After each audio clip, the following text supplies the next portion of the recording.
பாவக்காய் தொக்கு செய்கிறதுக்கு பாவக்காய் 1/4 கிலோ இருக்கும். இது பூண்டு நல்லா உரித்து தட்டி வச்சுக்கணும். வெங்காயம் பொடி பொடியாக நறுக்கிக்கணும்.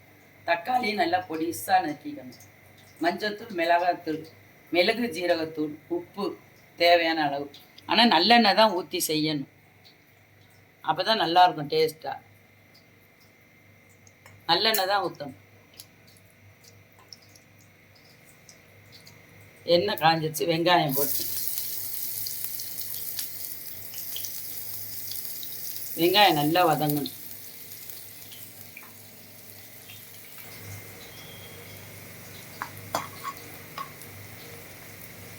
வெங்காயம் நல்லா வதங்கிடுச்சு. இப்போ தக்காளியை நல்லா வதக்கணும்.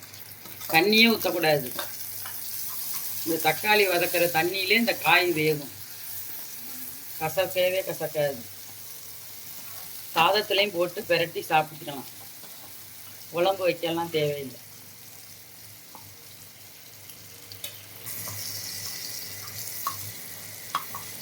தக்காளி நல்லா அப்படி பொடி பொடியாக நறுக்கி இந்த நல்லா தண்ணி விடணும். இது மாதிரி, ஏன்னா தண்ணி ஊற்றி வேக வைக்க போகிறதில்ல.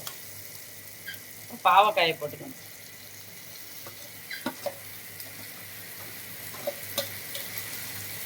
பூண்டு தட்டி வச்ச பூண்டு,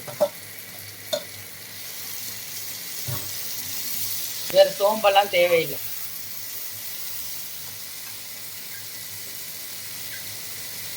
மஞ்சத்தூள்,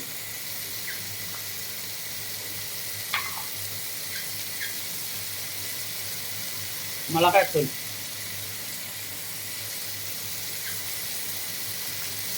மிளகு ஜீரகத்தூள், தேவையான அளவு உப்பு.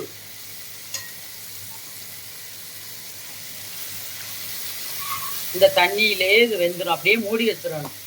தண்ணி ஊற்றக்கூடாது. தக்காளி தண்ணியிலே வெந்துடும். கசப்பு இருக்காது. சாதத்துலாம் போட்டு சாப்பிட்டுக்கலாம். சுகர் உள்ளவங்க தாராளமாக சாப்பிடணும்.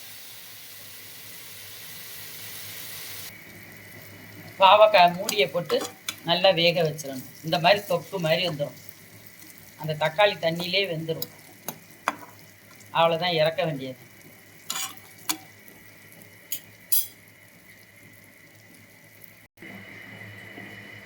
இந்த வீடியோ பிடிச்சிருந்துச்சுன்னா லைக் பண்ணுங்கள், ஷேர் பண்ணுங்கள், சப்ஸ்கிரைப் பண்ணுங்கள்.